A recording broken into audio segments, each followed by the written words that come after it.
All right, so, hey, how you doing? This is Adam Dubbin.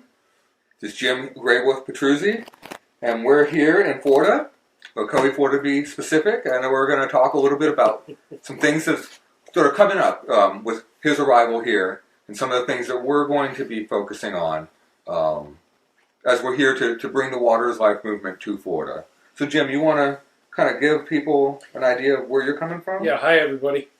So I've been posting as Sue and I have journeyed over this way, and I'll be posting a lot more. There's a whole lot we haven't put up yet that I will put up as we go along, but as things happen, we kind of respond to the moment. The main purpose of this particular part of the journey was to get here to Florida, and specifically to sit with Adam, who's been doing some amazing work here, and others that he's working with, not just Adam, obviously. But as part of our core group, it's important that we connect and sit in the physical space of Water is Life. We will be going to some of the places that you all have heard about. We will be live streaming from them. We will be documenting them, photo documenting them. We're working on a documentary now, which we've gotten accepted to do. We're going to be looking for some funding to do that. And so we're setting up parameters because one of the locations that it's our intention to have in the documentary is Florida. There are others, and we'll be getting to those too. So part of the purpose in being here is to get that ready and to set that up. It's really, really critical right now. I think many of you, I know many of you agree, because I'm watching what you put up and watching what you respond to what I put up or what Sue puts up. It's really critical now to come together as one. So for me, that's a huge part of this. And we're going to, in future live streams, we're going to talk more about this. But you all see what's going on globally with Water is Life. You're watching what's going on at Standing Rock, just as I am. The trigger to everything that's been going on since. The fuse to this effort that's happening now. And these things are causing us to reevaluate, and by us I mean all of us. And I certainly mean a lot of the leaders of Water is Life who I've been speaking to in the last couple of days. And realize that what we in our group have been saying for some months now is that Water is Life, the movement, is the critical piece of this. We all need to work in our backyards. Adam will talk about that. He's working here hard in Florida. We're working hard in Colorado.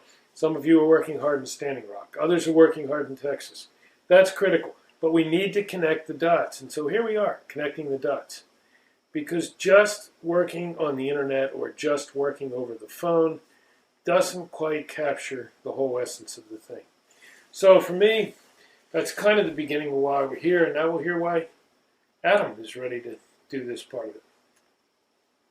Hey, yeah, so I apologize for not being directly in tuned because I was getting some things set up here on the internet. But I heard everything he said, and he's absolutely correct. And one of the things he touched on is sort of the local, the local approach that we're going to be looking at here. So Jim and I spent some hours earlier upon his arrival talking about his experience coming from Colorado to Florida and his experiences here in Florida already, and all the variety of people and opinions and ideas that he's encountered. And I feel like he was being prepared for what he's going to experience in Florida, because all of that variation he saw on his path here, we already have in our own state. So it was really encouraging to hear him share those experiences and share what he had observed, because those are going to be important coming up.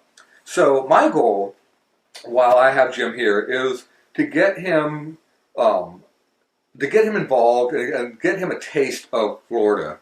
You know, all of you who aren't here, you only experience Florida through the videos and the things that we write and the things we say about Florida.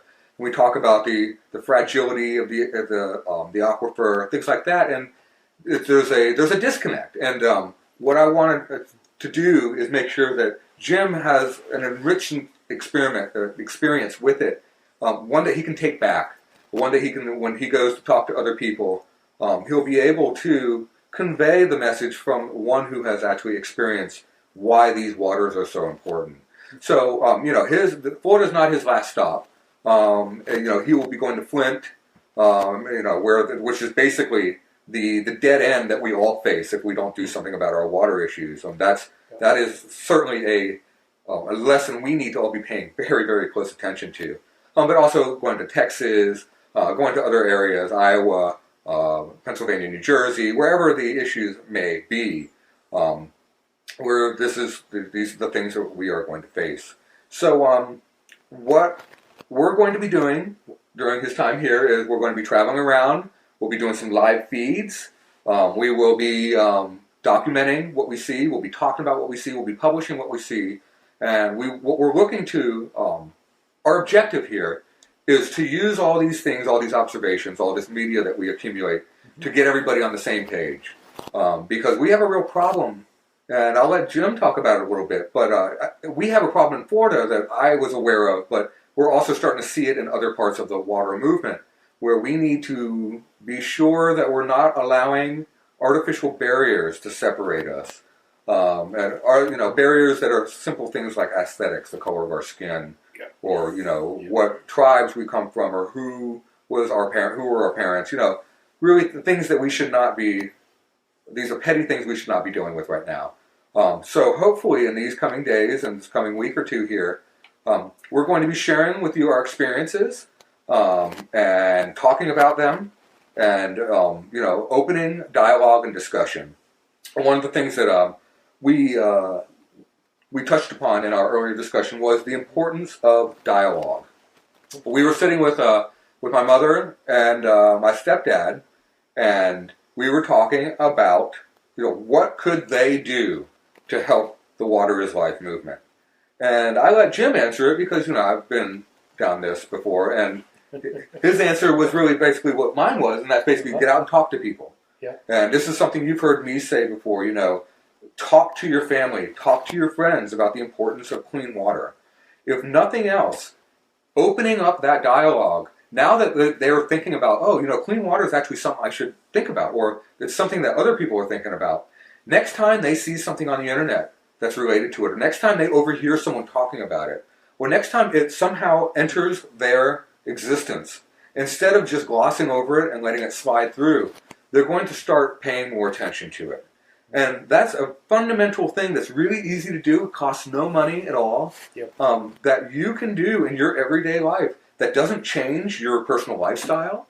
It doesn't make anything, it doesn't have any negative degradatory effects on your life. All it does is takes advantage of the fact that you have family and friends with whom you share thoughts and feelings about. And so they should be open to it, and maybe they don't agree with you. But the important thing is that the discussion is open.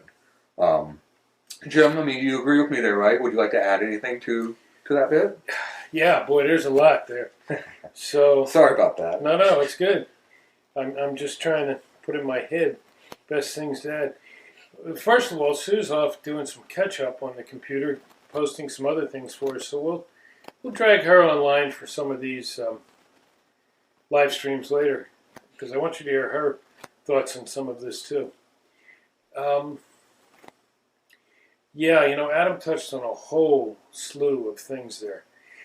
One of the things, and we're going to really talk about it a lot more, we've been talking about it now quite a while and a lot in the last few days, and that is those artificial barriers.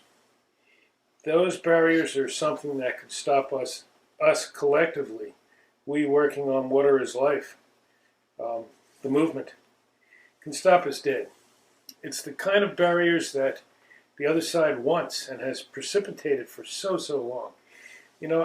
I was communicating with LaDonna today a little bit after reading her email, and I responded back to it. Many of you saw it in the group. If you didn't, you're welcome to go look at it. We pinned it at the top.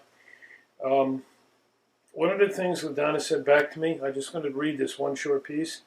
Don't let the phone go off because you can't see it. Don't let people divide the protection of water, because we were talking about just this issue. And this knows no color. This knows no race. This knows no age. This knows no gender. That division, that racism, if you will, that secularization, that dividing us because of what we look like or what we've experienced, is something we really cannot tolerate if we're going to get this done. And I have been seeing it in all the colors, not just the white nations. And of course, we're all people. I don't care what color we are, what race we are. We're all people, so we all have to deal with our issues. But it's really, really important that we get over that hump. When Sue and I were at Standing Rock, we saw everybody working together, all the colors, all the ages, all the different beliefs. They're working for a common cause. And that's one of the main things I heard from the elders there. And I'm hearing again now. I'm hearing more than just Madonna or LaDonna say, don't let this come between us. We are hearing some of that. And Adam and I talked about this some. And let's be kind of blunt about this. We may hear, well, why are the red people, why are the natives going to lead this? Or we'll hear on the other side, hey, let's make this native only led. That's the sort of thing that divides. Now, Adam comes at this, and he talked about it a little bit here. And we'll do more on this as we go along, too, because I think it's critical. Adam comes from more of the scientific approach to this water protection, of working in the physical realm, in the physical world. I have a little different approach, as does Sue. My education is in the scientific realm, in natural resources. My life experience is more in the spiritual side of this.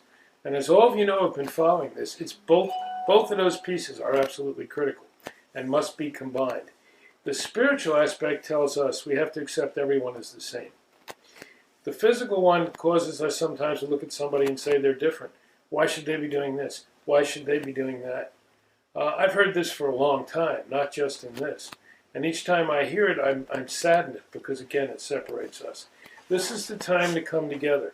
Those who know the prophecies, go reread them. Go read Blackout, Time of the Four Colors Coming Together. Go read the Mayan prophecies. They're almost the same. My relatives with the Aborigine people, who also taught me some of my shamanic customs, very, very similar. We have to come together. We have to share our ways. We have to get out there and do it if we're going to work with our earth to create a better environment, which really means if we all are going to live. Not our children, not our grandchildren, not the 7 generations, not even our children, but us. It's becoming that critical. As we drove here, I'm just going to hit one more thing and then turn it back to Adam. No, feel free. No, you don't have to do that. No, I just want this to be a back and forth because there's so much going on here. We came down the Mississippi. You will hear more about that. I'll post some conversations we had there. Mississippi is beautiful. We went to the Emerald Mound. I didn't even know existed. Native American burial mound, although this one was not for burial, I was told. We went up to the top. It's where I recorded one of the things that I've posted for everybody. But I heard the story from a man and his wife from Texas about the dead zone. What's that called, Adam? Yeah, so the trophic zone. There's there's an area where there's no oxygen in the water because of all of the pollutants that's dumped outside of the delta of the Mississippi. And everything in it's dead. There's no fish. There's no plankton. There's no algae. There is nothing. There is garbage. There is oil. There are other pollutants, not just oil. And that's not the only one in the world. It just happens to be one of the largest. This is what we are creating. If we allow those who are doing this, those greedy folks who are beginning to do this more and more right now in the moment, if we allow that, then we're going to get more of this. We're going to see more dead areas. You're going to see more, Adam can talk to this, you're going to see more towers off the coast. There are none in Florida right now. Wait a little bit and see what happens. Yeah, so together. To answer your question, I want to take an opportunity to be a little more clinical here and answer your question. So the word that is, we talk about dead zones, but hypoxic zones is actually the word he was looking for. Hypo meaning lacking, and oxic being the water, the oxygen. So it's lacking oxygen. So hypoxic zones are areas in the ocean of such low oxygen concentration that animal life suffocates and dies, and as a result are sometimes called dead zones. One of the largest dead zones in the form of the Gulf of Mexico, one of the largest dead zones forms in the Gulf of Mexico every spring. Each spring, as farmers fertilize their lands preparing for crop season, rain washes fertilizer off the land into streams and rivers. And they have a visualization here. This is actually oceanservice.noaa.org or gov. So this is a legit site here. Hypoxic zones can occur naturally, but scientists are concerned about the areas created or enhanced by human activity. There are both physical, chemical, and biological factors that can combine to create dead zones, but nutrient pollution is the primary cause of these zones created by humans.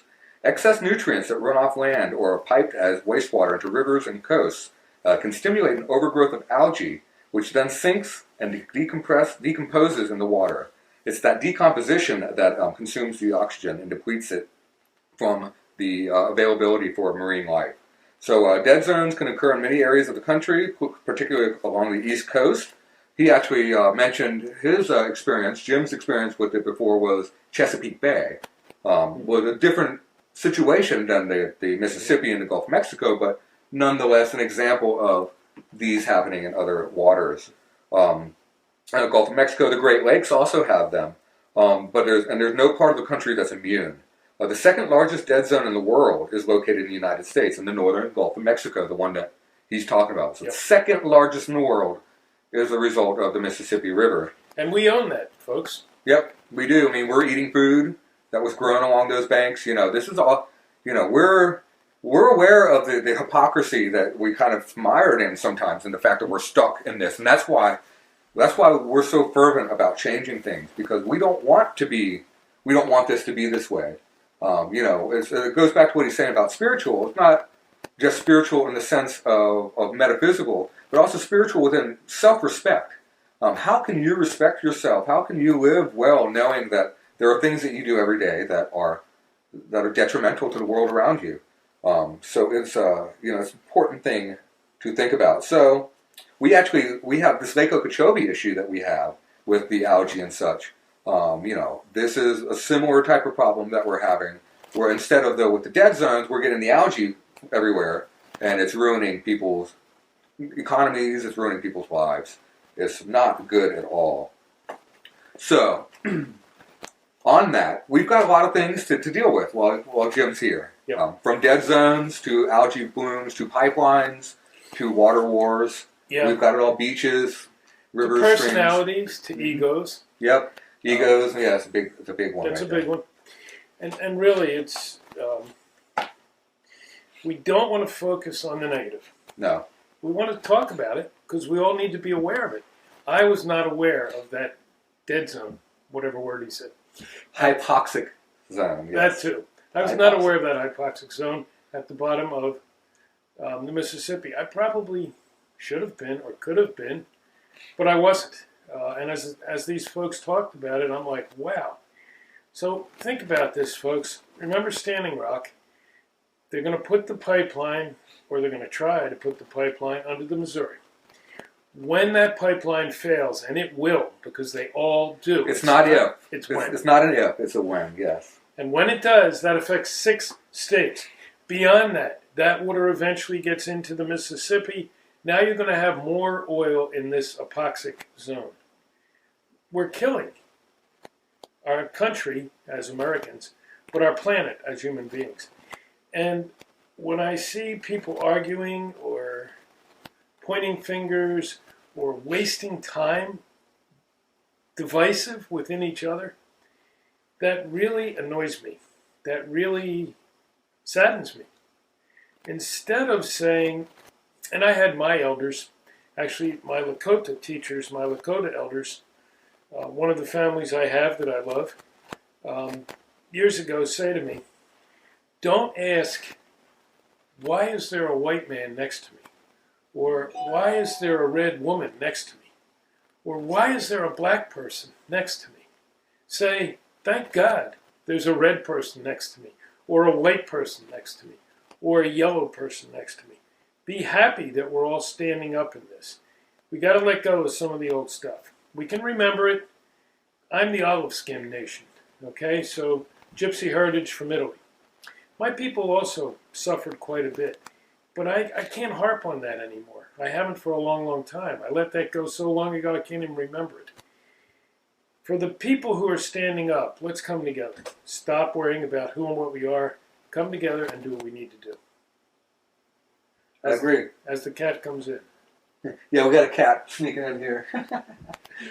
That's all right. We love animals and humans.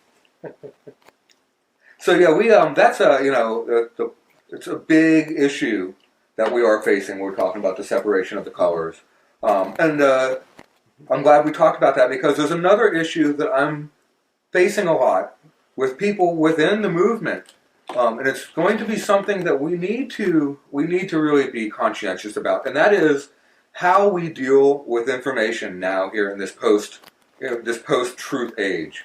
And I've been discouraged a lot more than usual in recent days by some of the things that I'm seeing people on our side subscribing to as far as truth versus fiction, or how people are going about verifying fact, how people are going about making sure that what they post, the memes they're posting, the shares that they're doing is the right information. Because where we are right now, regardless of what you think about the elections and things like that, but we are where we are because we have been misinformed for so long. This is how we're at the end game of the people who are trying to keep control over us. And so by feeding us misinformation, it's becoming worse and worse. And so one of the things I encounter a lot are people who feel like the ends justify the means when they are posting their memes or sharing their information. Let me give you an example of this. And this isn't exactly a water example, but so this is in regards to the Muslim ban. And somebody posted something saying that the Boston bombers were Russian. Why are we not banning Russians from entry? And so what's important is that the meme itself is based in falsehood. So there is no good that can come from it, because even if somebody comes to the conclusion you came to, they came to it based on false pretenses. And so when they are exposed to other information, that information that you provided them now really is flimsy. It's going to be easily defeated in the light of some other information that's based on more factual information. So right there, the person who I saw post that, they felt like they got their point across and their battle was won that day. But what they don't realize is in the long term, they've weakened our battle. And in several ways. One of the ways that you're weakening us by doing that is by, now the other side can point at us and say, no, look, you're dealing in misfacts as well. How do we believe you if you're not telling the full truth? And we got to hold ourselves to a high standard, a higher standard, if we're going to be, the people who are backed by truth and fact. Because this side of the argument, the Water is Life movement, this isn't just your normal protest. This isn't your normal movement. We have fact, we have data, we have everything behind us. We don't need hyperbole, we don't need lies, we don't need misinformation. We have all of the things that we need on our side already. So one of the other problems this creates is then we are no longer, if you as an individual or we as a group are not basing ourselves in fact and objective data, then we're dooming ourselves to failure. We, not only just in the local scene of what we're trying to do, but in general, we're not going to know. We're not going to know the right things to do and the right things to say because we're not following the path of knowledge. So it's there's been a few things I've seen out there, people I like, I have esteem for, people I have some respect for, but at the end of the day, if you're passing around information based on one study, and if there's no follow-up studies or anything like that to substantiate or corroborate that information, you're not doing any good to anything. This is how anti-vax movements and things like that start. So I really am going to be stressing moving forward myself. Dylan Hansen will also be very strongly stressing this. Jim will be. We need to make sure that we stick to our facts and stick to what is correct. And if you get to a point, if you come across something, okay, so let me talk a couple of things about how to deal with this. First of all, if you come across a meme, you come across a post that fits your narrative, that fits your agenda, that fits the way that you see things too perfectly, it probably is too perfect, isn't it, Jim? We're all unique, and really, we should all have our own ideas and our own variations and colors and shades of what other people believe. But there should not be a blueprint prototype that you just latch onto and, oh, that makes sense. If you encounter something like that, the first thing you need to do is doubt it, and then look into it and see why you agree with it so strongly, and look up the facts. Google is a very, very powerful tool. So you can get a lot of this information immediately. So I strongly encourage you to do that. So it's so the other thing is the confirmation bias issue. So we don't want to get into a place where we're just blindly accepting things. So I want to encourage people to start getting into the routine of double checking things. Double checking everything, because we are entering a time, like I said, of misinformation where it's becoming so prominent and so it's spread throughout our lives so much now that we just have to start being consciously vigilant against it. And it's part of the Water is Life movement, part of the pro-water movement, part of what we're doing as a whole, strongly, strongly hinges on our ability to deal with fact and not deal with this conjecture or even these straight out lies. And I want to make sure that you understand when we're talking about fact, I don't want people out there to think that this is contrary to the spirituality aspect of what we're doing. Because spirituality isn't a facts and data thing. Spirituality is an individual or a group thing. It's something that is a human experience type of thing. So let's not conflate those two. But it's really, really, really important that we start double checking everything. I mean, everything. We need to be double checking. And I hope some of you hear me. I hope some of you listen to me. I hope some of you join me in being vigilant against this misinformation. Do you feel this is I'm pretty on point here, Jim? Or? Yeah, and people are agreeing. I'm looking as we speak, because this is a good way to stay connected, folks. Yeah, no, I absolutely do. In the big group, we have, I don't know what we have now, probably 14 or 15 admins again.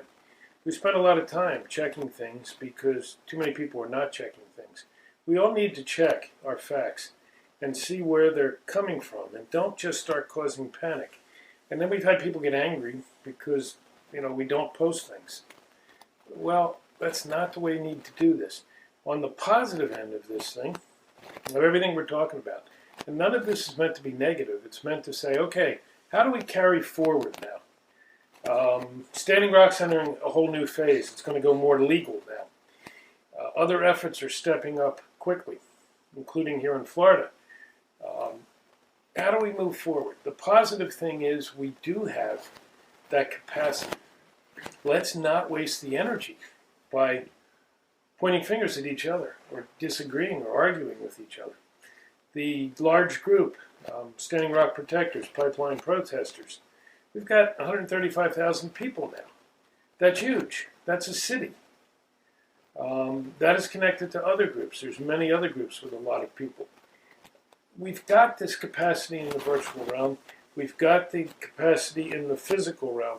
Let's connect all these dots. And I don't mean just all the water is life dots. Absolutely, we need to connect those because we got to stop destroying our water. But let's start connecting the groups who are also upset. The Women's March a week or two ago. We're total allies. It's a slightly different issue, but it's not. It's actually the same issue. It's taking away any quality of life we have, and all the other groups who are standing up and saying that's enough. We need to start connecting all those groups too. Water is a nice, convenient venue for that because we all need water. If we don't drink water, we die. I mean, that's pretty easy. So the rest of the movements mean nothing if no one's alive to voice them. Right, water doesn't matter what gender you are or what color you are or Doesn't have a clue. Doesn't know if you walk on 2 legs or 4 or you fly on 2 wings. Water is water. Water is life to all. When we say water is life, we don't just mean humans. We mean the entire planet. My dogs won't drink oil-laden water any more than I'm able to. And so, yeah, no, that's really important to remember.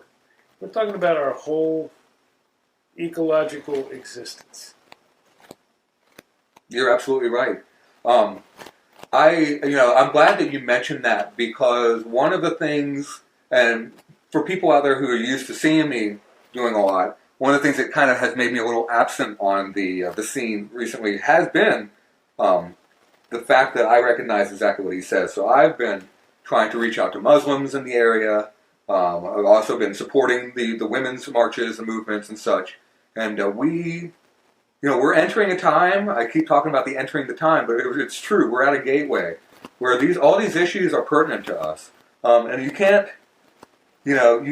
just compartmentalize yourself and say this is just the one thing I'm going to do, because you're limiting yourself. You're limiting what you're capable of doing.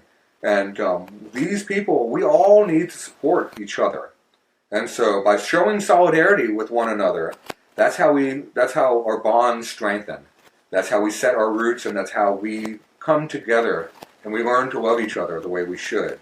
So it's really important to go out there and also talk about, how you feel, or talk with people in your community who may be marginalized by certain policies coming up. Go out and open more dialogue. The dialogue I'm always talking about here. Open that dialogue with your friends and family and say, hey, these women are marching and, they have a message. Let's talk about that. Or, what's going on with these Muslims? This feels a lot like 80 years ago in Europe. What are we going to do? What are we going to say? Are we going to stand by our brothers and sisters? Or are we going to turn a blind eye like we have in the past? Growing up two generations separated from the Holocaust, but growing up Jewish, there was a lot of discussion in my family about Nazis. And there were, Rudolf Hess didn't kill himself until the late 80s, and we had Nazis alive well into the 90s, and even more recently. There was always this fear of, the Nazis coming back, or they're still being out there. And there was always talk about what would you do if you were back in that time period, or what would you do if they tried to come back? Well, friends, family, people listening and watching, that time just may be upon us. So we need to be ready to do the things that we have to do to protect each other, because it is not just about water. It's about humanity. It's about life. It is just water is life. The most important part of that phrase is life. So I don't want people out there to think that the Water is Life movement is exclusive of what's going on with these other groups, because it's not. We are just one segment of the many things that have been going wrong in this world for too long. So these are fights that need to be fought. These are fights that we thought were fought in some cases, and we're not even sure why we're fighting them again, right? But here we are, right? We're here and we're dealing with it. So we need to all move forward together, and we need to show our solidarity with each other. And by doing that, we're going to create a nucleus, a group that will, our concentric circle will widen and widen and bring more and more people in. And before you know it, we'll be bringing people into the movement who you may not expect to have been part of what we want. But, this is something that applies to everybody. Here in Florida, one of the things I've mentioned before is that even though we're a conservative state by vote, we actually have a lot of variety here. But even the more conservatives, especially folks who are originally from Florida, even the conservative folks are very environmentally conscious. One of the things I mentioned to Jim, we were talking about earlier, is the difference between Texas and Florida. You won't see oil rigs off the coast of Florida because we banned those decades back, knowing that those were not things that we wanted. And even back then, when the Democrats were running Florida, those were actually your blue dog Democrats, who were actually conservatives. We also banned the nets back in the 90s, the cast nets from the commercial fishing industry. We've done this before. We've stopped cement plants up near Gainesville. And we've stopped mines. And we have a population here in Florida that is in tune to that. We have that wavelength that is here. What's important though is making sure that we connect with these people.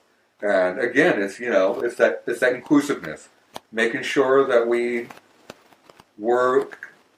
talk to other people about thinking about how other people feel. Well, we got to do that too. We got to think about where they're coming from and how to connect with them, because people have genuine problems in their lives, and they have genuine issues that are specific to who they are, where they live, choices they've made, whatever it may be, choices they haven't made. But we have to respect those, just like we would like our own to respect. And as we do that, we'll connect with these other people who seem like they're on the other side of us right now, but they aren't forever. They aren't forever. And eventually, if we get too far, which we don't want to do, but if we end up like Flint, we're seeing there that everybody's joined together. It doesn't even matter anymore, because they've reached the end point where everybody has to get together because there's no other recourse. Right, Jim? Yeah, I know, it's absolutely right. It's one reason we're fighting some of this again, happily with a lot more of us than there's ever been. And some of us old enough to remember the 60s and 70s, we remember some of these battles, the civil rights. And a lot of what we're saying tonight, we're not just saying for us. I've heard this from so many people. I'm sure Adam has too. We're voicing what we've heard from many, because we're sitting here in front of this camera tonight. But this could be many, many other people, of many other races, of whatever, saying the same words. But one reason we are fighting it again, I truly believe, is the way we went about some of these things in the past. First of all, there were not enough of us. In the 60s, we had no one behind us when we protested. We were just considered a lot of long-haired hippie freaks, and that was it. We could only go so far. That's changed. We've got a huge number of people now standing up, very different people. Like Adam's saying, we've got conservatives as well as liberals standing up. Not all of them, of course. Not everyone's the same. But that's starting to happen. Now, I think we have a better chance, and I think the elders at Standing Rock had it spot on. This has to be a peaceful revolution. That makes all the difference in the world. Some of the others we did not fight peacefully, and I admit I was part of that just like everyone else. I'm human, I was younger, I threw the angry words, I threw the bricks, blah, blah, blah, blah, blah. All that does is perpetrate more anger and more hate. So if we can keep this peaceful, which we've managed to so far, with the shining example of those at Standing Rock, who I truly don't know how they've been able to keep it as peaceful as they have. But if we can keep doing that, stand up. There's a day of silent protest coming up. We've posted those things all over the internet. Track them down. I don't remember exactly. I'll look in a minute. I don't remember exactly the date or the time, but look those up. Be part of that. Just go to your senator's office, your governor's office. Stand there silently with other people. That speaks volumes, that sort of peaceful protest. Remember the words of Martin Luther King. Remember the words of all the other people who in the past taught us to peacefully protest things. I think that's going to make a huge difference, because it's not, and we're talking about both sides here, and some people were mentioning things to me online as I looked. If you think that just going out and protesting is going to win this, you're wrong.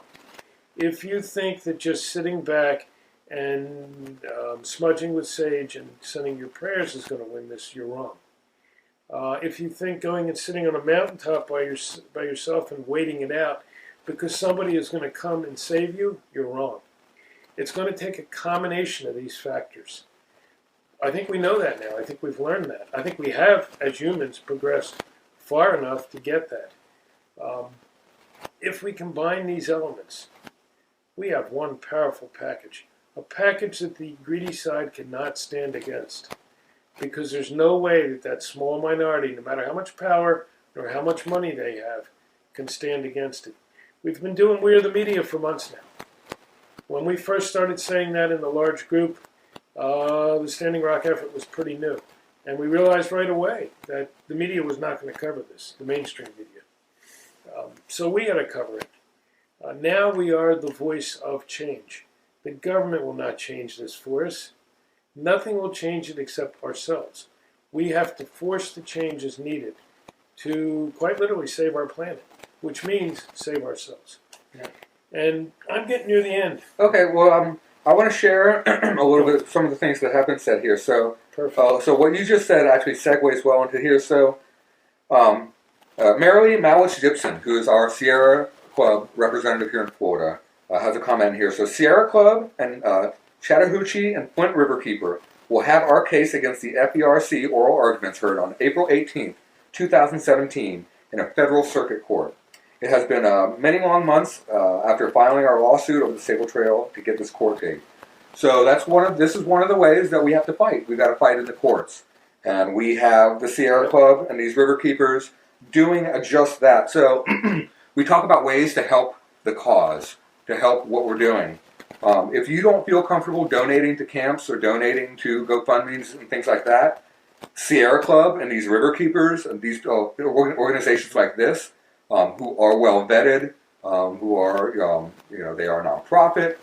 These may be organizations that you want to look to provide support for, because they do need money to pay for these lawsuits. So I want to point out that we're moving along in that, and I hear a lot of questions often about, why aren't you, where are the lawsuits? Why are you not in court?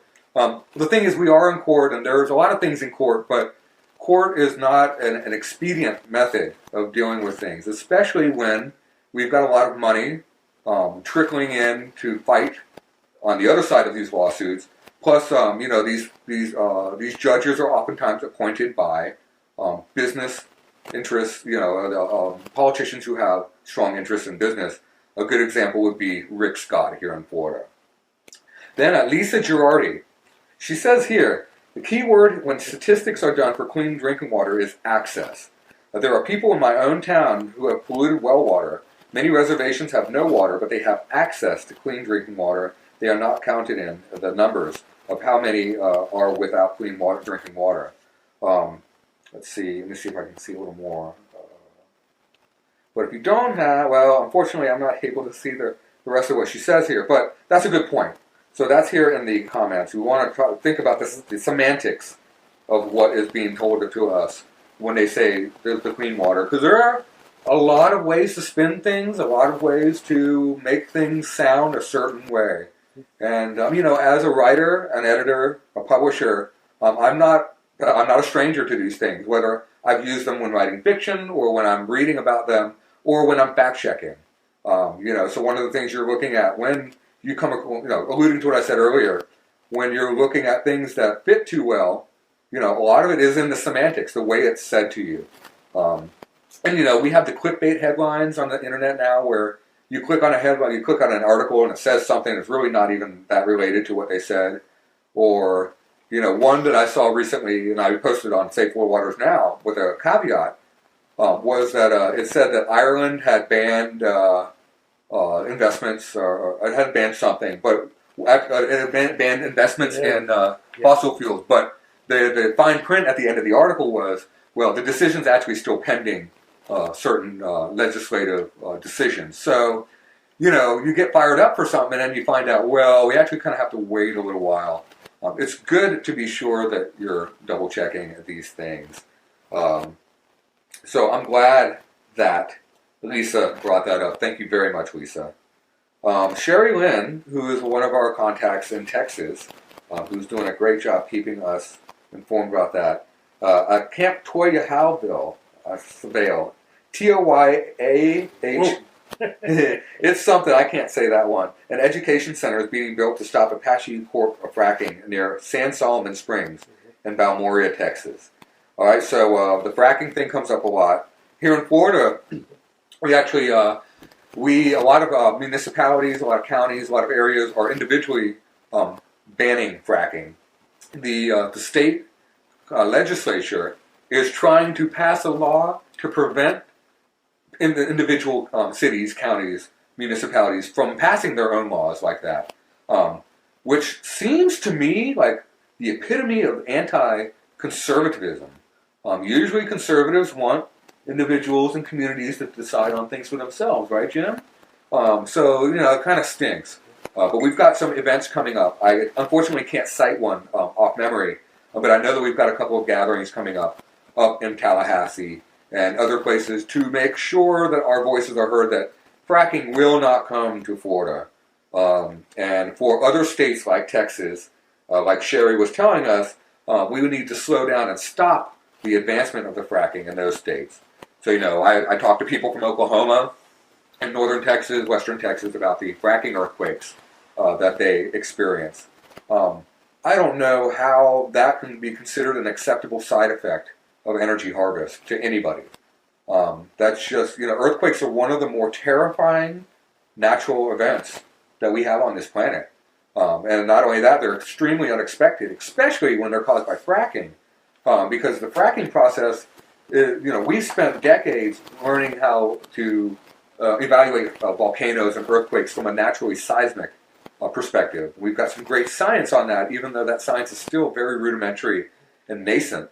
With the fracking, those earthquakes can come at any time, but it's actually become the point where we can just expect them to happen at any point, because we know that fracking has a direct correlation with fracking earthquakes. So, thank you, Sherry, for bringing that up about what's going on in Texas. And we're going to be talking a lot about those things, as well as what we're, talking about here in Florida. Those are these things are all interrelated. So we don't want to exclude areas from the conversation. We want to be as inclusive, because we have people in Australia and New Zealand who've been telling us about what's going on there with their issues with water and fracking. Switzerland and France and Germany and the list goes, and Great Britain and Scotland, and the list goes on and on and on. Norway, Japan. Africa, Japan, even China.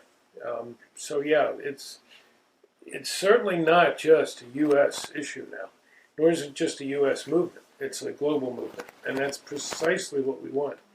But again, we've got to just step back, join hands, walk together in this.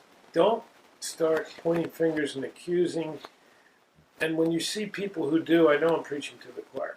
When you see people who do, question them if you like, but then if you get a lot of anger and craziness back, send them love and light and let them go. I'm seeing that I just got from Lisa. Here's a really good example in the last 4 or 5 days, maybe. People were pointing fingers at the camps up in Standing Rock, and the fact that things were abandoned, supplies, materials, sleeping bags, et al., when they left the camp. It may look that way from the pictures. In fact, one, they were assaulted by police and by others, paramilitary folks, what do we call it? Like the SWAT team type thing, or the police and the National Guard. The National Guard. Yeah. And so they were kind of pulled out of there quickly. But we also had huge blizzards hit, and people had to get to airports and casinos and other places to be safe. So these things were not actually abandoned per se. They were left there because we couldn't do anything about them at the moment. People still have possessions there. And yet I've seen way too many, and I know others have, posts saying, look what they've done to the land, blah, blah, blah, blah, blah. It's not accurate. And that's just one little example. But I wanted to give that one because Lisa brought it up here. And it's a good one because there's a lot of internet verbiage going on around it, which most is garbage, quite honestly. It's exactly the kind of thing that those who are trolls and plants or just in plain hate are using. When they see things like that, they start throwing it up. Same thing with the things we were saying before. What color your skin is, how old you are. We did some things up in the Sacred Water Camp in the north part of Florida here. It was really wonderful. We had some great connections with people there. We had an awesome time, and we had some young people with us, which I'm ecstatic to see the young people. They started this with LaDonna up in Standing Rock. Now they're showing up in some of the other places. I'm thrilled to see them there, if they're there to really stand up for the cause, and these people were. And the next thing I know, we've got people calling them hippies and calling me and Sue names as well, dancing around with your hippies. Get a job. Get a job, blah, blah, blah, blah, blah. that stuff, either by misinformed or ignorant or trolls and plants, let that stuff go. I mean, don't believe this nonsense that's coming out. Know what's going on. Understand what Standing Rock accomplished. The number one thing it accomplished, in my opinion, and from a lot of the elders up there that I've talked to, and people who have been up there, is the four colors coming together. I was with a couple native folks the other day.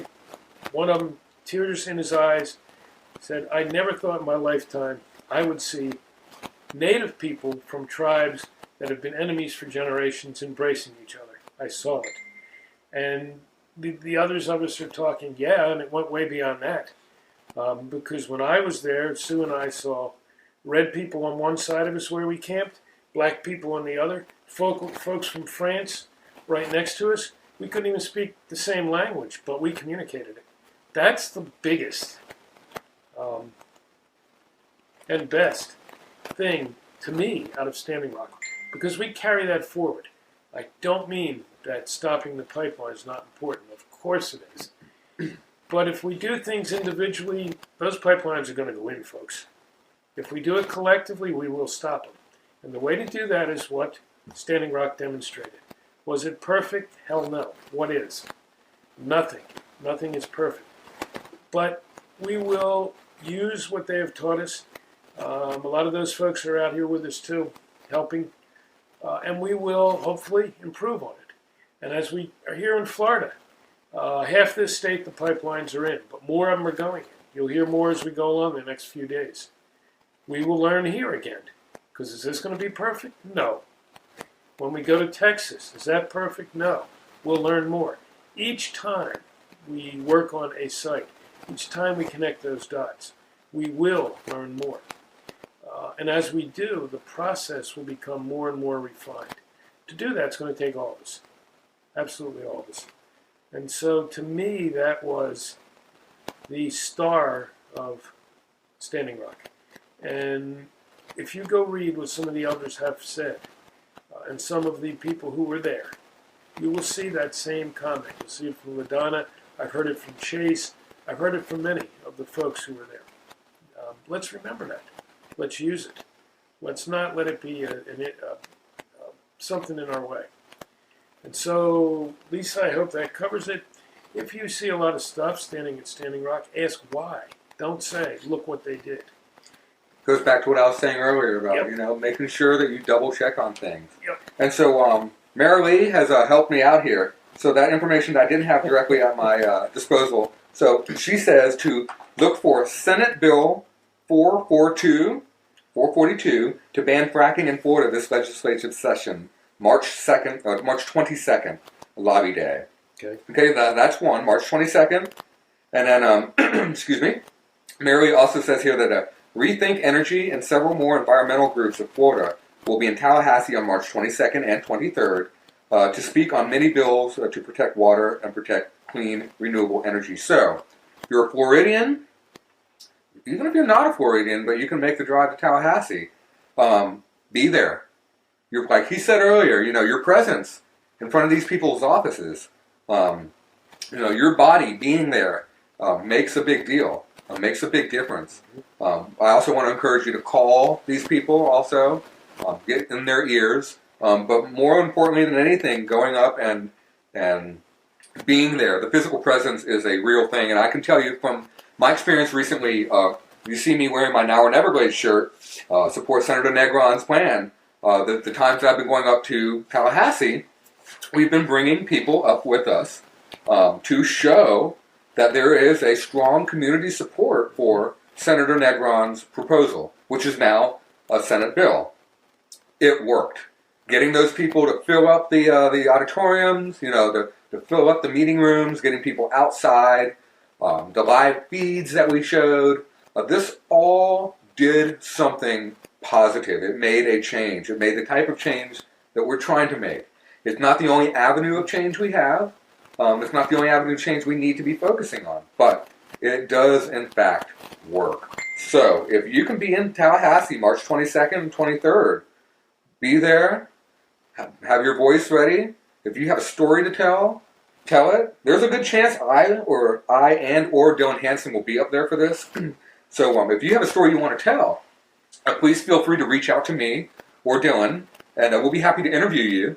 And if you've seen the interview that we put up with the pastor who had a church that was 105 years old, that he could no longer baptize his congregants in it because the water got so dirty. That was a powerful video and a powerful message. And we got a bunch of other interviews as well that we're going to be releasing as time goes by. But if you have a story to tell, if you have a message, if you can tell us, if you can help convey the different water issues that we're having in various parts of the state, we want to hear from you. We don't want you to be silent. We don't want you to be unheard. We want all of the voices to be heard. So March 22nd, March 23rd is a great opportunity to not only get your voice heard in front of your government, but also give us a chance, the media. You know, we are the media, as he says here. Give us, our media, a chance to get your voice recorded and be able to help disseminate it. And that way you will be helping our cause. So that is that's going to be a big day, March 22nd, March 23rd. You know, while you're doing these dates, too, I'm trying to find the right place again. We have a page now we have created, folks, which lists all the events in all the states. Go to our Standing Rock Protectors Pipeline Protesters page, and you will find it. Go there, you know, and I just had Jody say, have Merrill Lee go and put that on the page. Yeah, I'll be in touch with those two. I'll get them connected, so that Merrill Lee can. And that's really for everybody, folks. Find that page. We will put it up on the site again prominently. Anything you know that's going on, educationally, event, protest, this page is being monitored every single day. Oops. A lot of time and energy has been put in on it. So get it up there, really. And then everyone will know. If you just have one extra person show up because they saw it on that page, it's well worth the time. Going back to that opening dialogue, you know, the concept was talked about earlier. It's called spider networking, where basically you talk to somebody and they talk to all the people they know, and you can probably visualize in your head how that spider web thing works. Well, that's what we're trying to do, because we don't have a media to disseminate this information. So opening that dialogue, talking to your friends and family, talking to your coworkers. You don't have to make it a political discussion, because water is water. I mean, you just say is we're talking about clean water. We're talking about clean water for us, you and me. You know, even if you're drinking soda, that soda needed clean water to make it. You know, hopefully, right? I mean, you're assuming that the corporations have your best interest in mind, which is a bad assumption to make. So yeah, don't drink that soda if it comes from Nestle. Don't forget that. Don't drink. Honestly, I'm of the opinion you just don't drink the soda. Period. Yeah, me too. You know, I do believe that people are capable of making their own choices, and you know, just as long as you exercise personal accountability in making those choices. So, Jim, we could probably go on and talk forever, honestly, but we're going to be live feeding a lot while he's here, and we'll have more discussions like that. In fact, I think it may be a good idea to have a nightly sit down, and if we can, and try to rehash some of these things. And that's right, Jody, no Pepsi either. I'm not in for any soda at all. But we will be talking a lot more. Hopefully some of our future talks will be a little more specific, and maybe on site at some points, to sort of help you visualize what we're talking about. Because seeing is believing, and that's one of the big things that doing here is bringing the fight for water to your computer screen, to your camera, or your camera phone, to your iPad, and we're going to do the best that we can from here to the tip of Florida. Mm-hmm. And it should be a fun time. Should be a lot of interesting things, a lot of interesting people, interesting ideas, a lot of great discussions. I'm sure the trolls will be along for the ride as well, so that's always fun. But we'll be documenting, and we'll be doing everything we can to make sure that you can be along for the ride as best as technology will allow us to bring you. And Jody, if you're still listening to this, send us that link for the calendar of events, and I'll speak it out here. If not, everybody go to the big group. And when you say big group, you're talking about Standing Rock. Standing Rock Protectors Dash Pipeline No More. Protesters. Protesters, that's it. That's that one. Never think about it. Yeah, the No More is the fossil fuels folly. That's the other one. There's a lot of groups out there, folks. There are a lot of groups out there, and We're doing the best we can. yeah, I mean the group that he's referring to, 135,000 people in it. So it's a group that gets a message far and wide. But there are a few other groups: the Water is Life group, the Fossil Fuels Follies group. I encourage you to follow a lot of these groups.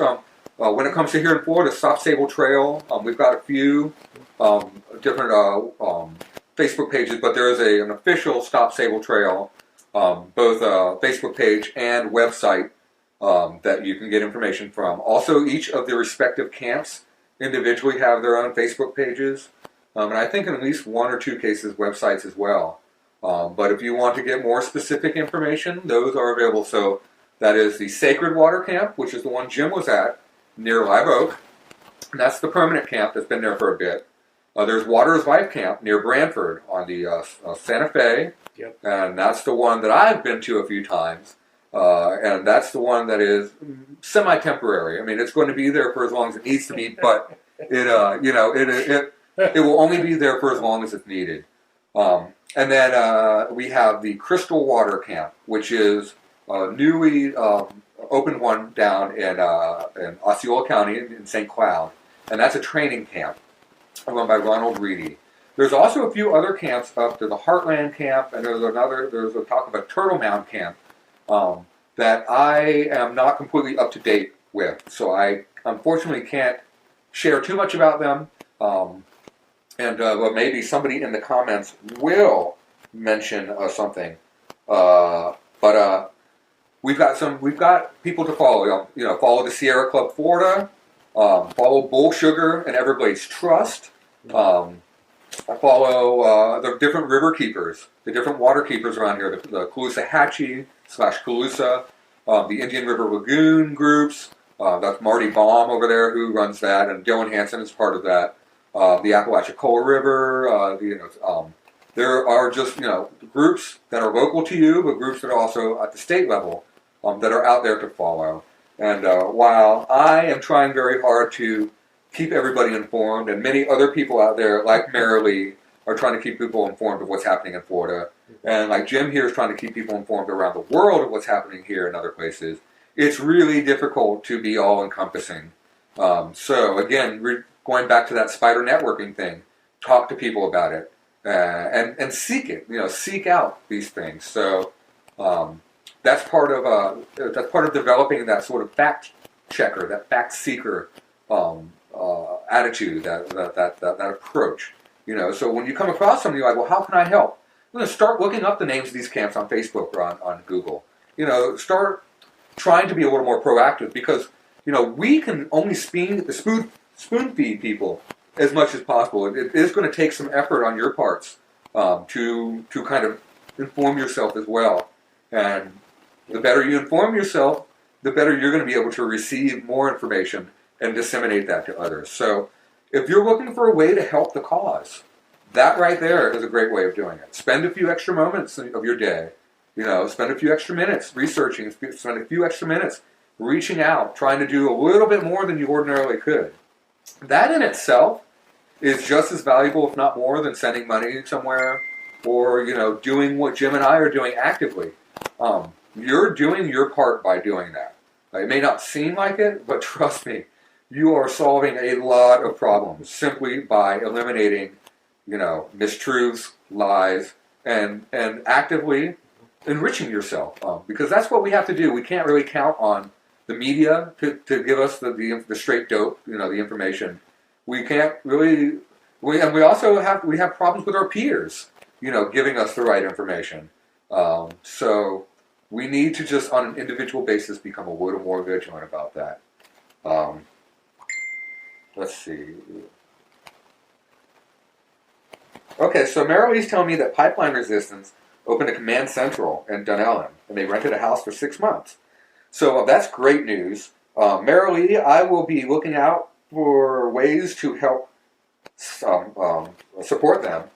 Camps in Florida also ran into zoning issues with counties, and that's something I wholeheartedly expected, and I was wondering why I didn't hear more about, because I know when I was helping Ronald Reedy look for the site that we have now in St. Cloud, the zoning issue was a huge problem for us trying to find a good place. And we don't hear much about that. You hear more about eminent domain with the pipelines, but we have regional, local, county level laws and such that are a hindrance or a trammel to what we're attempting here. Let's see. And Merrily also posted www.spectrabusters.org. This is an entity that I have used in the past to fact check, to look for information on the pipeline, as well as the WWALS Riverkeeper. That's Mr. John Quarterman, who is the Swanee River Riverkeeper, who also does a lot of work up in the Georgia part of the river. Another great source of information if you're looking to fact check yourself. Let's see what else we got here. Sherry Lynn posted a group here, Global No Dapple event. So if you are following along and you are seeing the comments, you can find that in there. Now, could there be a common word on all names so it will be easier to find them online? So, Graywolf Petruzzi, the short-term solution to that so far has been the hashtag Stop Sabal Trail. So the hashtags work a lot better on Twitter and Instagram than they do on Facebook, but they do still work on Facebook. So hashtag Stop Sabal Trail, STOPSABALTRAIL.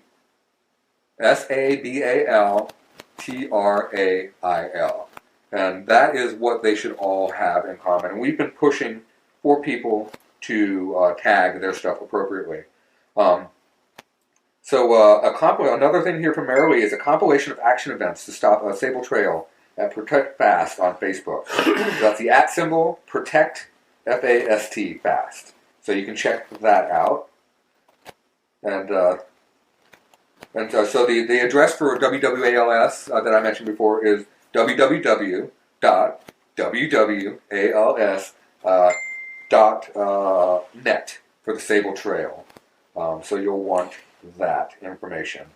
Also, Water is Life movement is actually something that we're involved with, and that's waterislifemovement.com. www.waterislifemovement.com. That's where you'll find the calendar of all the events. So that's a great place to go and see what you can find. right.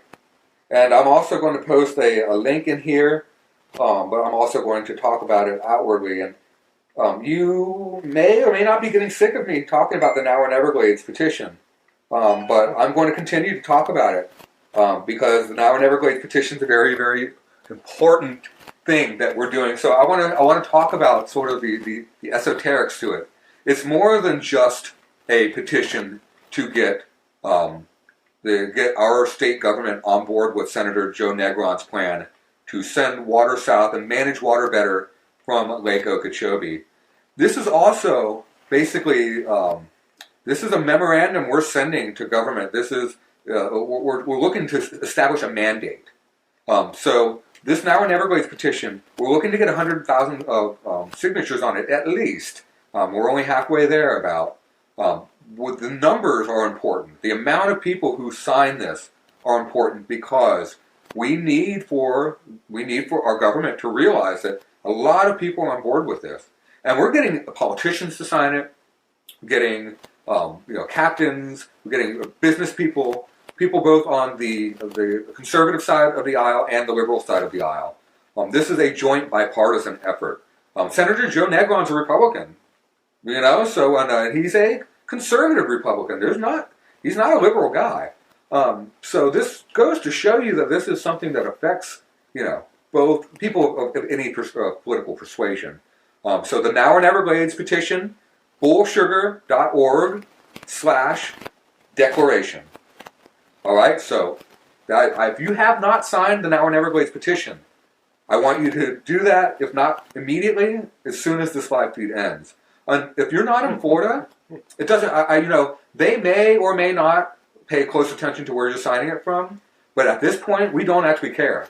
If you're in Alabama, if you're in Colorado, if you're in New Mexico, dude, if you're in Alberta or British Columbia, go ahead and sign it.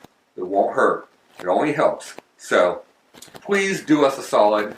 Sign the Bull Sugar, the Now or Never Glades Declaration that you'll find on bullsugar.org/declaration. All right, and as you see, I will always be representing here, and we'll be making many more treks to Tallahassee to have our voices heard. So you can follow me, you can follow the Water is Life movement, you can follow the Sierra Club with Marilee and all those other folks, and keep up with what's going on, because in these coming months, especially in these coming months, we're going to be seeing an escalation of activism. We're going to be seeing a lot more events aimed at getting up into the faces of our representatives and making our voices heard and our points made. So you're going to have opportunities. If you've been waiting for that chance, if you've been thinking, damn, I really wish I could go out and do something to help. I wish that, I don't have much money, I don't have a lot to offer, but I've got myself, I've got my body to offer, I've got my voice to offer. You're going to have every opportunity to do something with your voice, with yourself, with your spirit in these coming days. So keep your eyes open, keep your ears attentive to what's going on, follow us, and we will do our best to keep you in the loop and get all these people to where they need to be. And together, united, we'll stand strong. But the key thing there is that uniting. We can't let these things that have been separating us all these years, all these eons, to continue to do that. And we're going to continue talking about that too. That's not a subject that it's just going to be a one-time thing. You're going to be hearing a lot about that. And hopefully you will take the message of talking to other people and help spread this word. They don't have to watch our live feeds if they can hear it through you. And hopefully you can provide them a filter that gives them the message that has the truth and has, what's important involved, but also you can deliver it in a way that is these people are more receptive to. That's a lot easier than Jim and I sitting up here and trying to create blanket statements that satisfy everybody. Can't do it, can we? It's just physically impossible. That's right. That's not our job. We don't want to be doing that. No, because that would just not be genuine. It would be very ingenuine. It would be contrary to what we're trying to achieve here. Mm-hmm. All right, so let's see. How can we connect with young adults? I'll take one last question here. Do they have their own young leaders? So this is a question that I talk about this a lot off the air with people I talk to. So here in Orlando, the people who I work with here in Florida, actually in general, I'm middle-aged at this point. I don't have to tell you exactly how old I am, but I'm not young anymore like some of these kids are. And I use the term kids endearingly because I have a lot of respect for these young adults, for these men and women who are coming into their own. And one of the things you can do to connect with them is to respect them.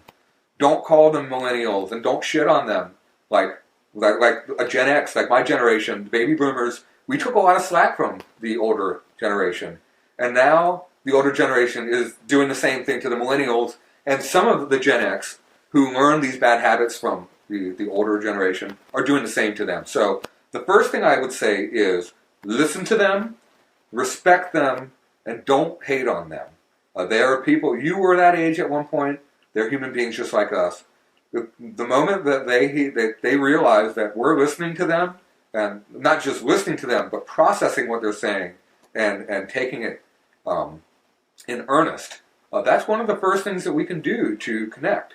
Now, where I was getting at before is that one of the biggest problems we have, one of the reasons we are where we are, is because the progressives of this country have done an awful, awful job of cultivating politicians.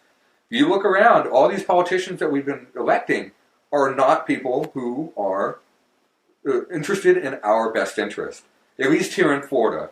There are some states or some areas of the country that are more liberal where you have been able to get more progressive politicians into your governments. But that's not the case here in Florida. So one of the things I'm actively doing when I'm going out and I'm talking to people and I'm doing what I do, I like to delegate things to people who are younger, who want to be active, who want leadership roles. We need to give them an opportunity to develop those skills. And I want to do that. So I have been actively doing that. I listen to them. I talk to them and I see what skills they are best at. And I use my observations to help come up with a way for them to be active and to cultivate the politician skills that we need. And it's not just holding office, but being able to go in front of a microphone and eloquently delivering a speech or eloquently explaining what's going on and being able to field questions, being able to be confident in the message that you're sending, not just because you believe in it, but also because you've checked the facts. That you know that you're right. I mean, you know that this is the data supports you. That cultivation, that new era of politicians and activists, that's how I want to get the young folks involved. I want them to be our leaders. Okay, and so my approach is similar but a little different. And I've worked with young people a lot. I've taught at many levels, from high school to college to university. And through our nonprofits. Engage with young people like you would with anyone else. And one way to do that is out in the community. And I just want to talk, we're using the social media right now. I believe it's 38% of the world's population is connected via social media. That leaves 60% that are not. Facebook is not the greatest means of connecting with young people. They don't work Facebook like they used to. If you look at most of the people on Facebook, you'll see a lot of people who are older rather than younger. Use some of the other social media. Twitter, Instagram. Twitter, and Instagram. But get out there in the communities and connect with folks. We have always, Sanctuaries of the Earth Mother is our nonprofit. We've always had young people involved at every level of that. And older people. It's good to have that mix. But Adam is absolutely right. I mean, you work with young people like you do with anyone else. They're just another person. And you have to understand and believe that. It's another level of that judging that does us no good. It doesn't matter how old anyone is, any more than it does what gender they are, what color they are, what religion they are. If somebody has skills, let them use his skills. You know, for years, I spent a lot of years traveling around the world, sitting and living with elders of various indigenous cultures. We sat around the fires, I listened, I learned. I tried to be quiet, although I'm not good at that. That's how I learned, because we didn't have an internet. But I heard 5 years ago, 10 years ago, I started to hear a lot from elders that the young people were not listening anymore. They were walking away from their cultures. A lot of my Native American friends and relatives have said that. A lot of my Mayan friends and relatives in Central America have said that. And we used to have long discussions about this. One reason is because you're not listening. If you want to work with young people, if you want to work with any group, but we're talking about young people right now, and you want to share some of what you've learned, because like me, maybe you're older, and you've made a lot of stupid mistakes, and hopefully you've learned from them. That's okay, offer that. But then you must listen, because they have a lot to teach back. Just because they're younger doesn't mean they haven't learned. As a matter of fact, they're learning things that you never learned, and vice versa. That's that sharing. That's part of the four colors coming together. That's everybody coming together. And it is absolutely critical that we have the young people involved, because they're the ones who are going to carry it further. Some, like me, are getting closer to the end of the walk instead of the beginning of their walk, even though I'm much younger than Adam. But the young ones are going to be here much longer. So it's a generational thing. So yeah, whoever asked that question, please go out there, connect with young people, work with young people. Don't look at them as young people, just look at them as people. Mm-hmm. Yeah, I think one of the things you mentioned too was so it may be that younger people may not have the the length of time on the path The that you experience. do. You say experience, but I avoided using that word because Okay.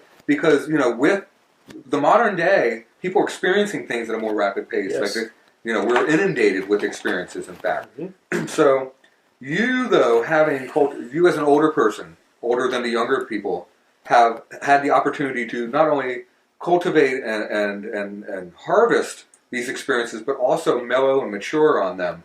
That gives you more perspective. Now, the younger generation still will have a perspective and experience to share with you. So really what you have at your disposal is a barter, as an exchange of ideas.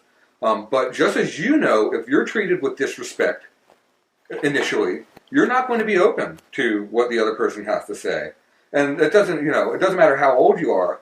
I mean, even if you're a 10-year-old or a 6-year-old, if somebody disrespects you, you think about growing up and parents who are very, the different types of parenting, where parents who are more open and involved with discussing things tend to have better relationships and open discussions with their children versus the do as I say, not as I do type of model.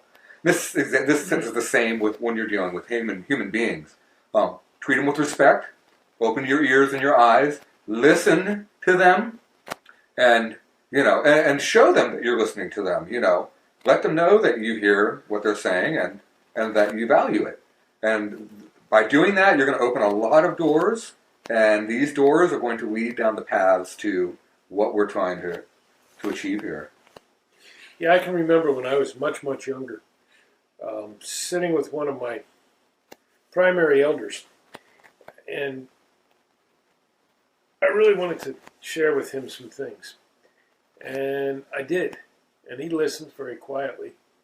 And I kept sharing. And then he started talking, and I was probably not paying all the attention I should. So the other side of this coin is, at that point he stopped and he said, I heard you. And what you said was valuable, and I listened. Now, are you going to listen to me? Because it has to be both ways. So if you expect them to hear you, you got to hear them. But if you're hearing them, you can also expect them to hear you. So it's that mutual respect thing. And again, I don't care who or what it is. I don't care if it's man talking to woman, if it's black talking to white, if it's young talking to old. Having that mutual respect opens up those channels of communications Adam's speaking of. And we may have differences of opinion. I'm sure we will. We're talking across generations. But that's how we move. That's how we expand. That's how we grow. That's how we evolve. And I lost Facebook, but before I did, I had several people thanking us, saying this was really good. They're looking forward to more. And we must really be tired, so anytime we want to stop, it's okay. Which I think they're politely saying we've had enough. I think so, I think we've yapped a little long here, but hopefully we've gotten some good information out to the people. And hopefully they all know now that we're going to be, and the future ones will be shorter for the most part, I expect. Oh, yeah. Unless it ends up being a circular discussion with a bunch of people, which we will be attempting to do if the opportunity comes along. So, stay tuned to the Standing Rock group, to me, to Jim, Safe Water Waters Now on Facebook, or safewaterwatersnow.org on the web. And, as things occur, we'll be getting it out as soon as we can. And thanks for hearing us, and conversely, we heard you. Yep. So, thank you. And please, everybody who commented tonight, thank you very much for being involved. We welcome all comments, all discussion. We'd like to really turn these live feeds into a two-way, a two-way discussion, a three-way discussion, an open discussion. So, thank you for doing that, and keep doing it. All right, so this is Adam Dubbin. Jim Graywolf Petruzzi. And we're done here. We'll see you soon.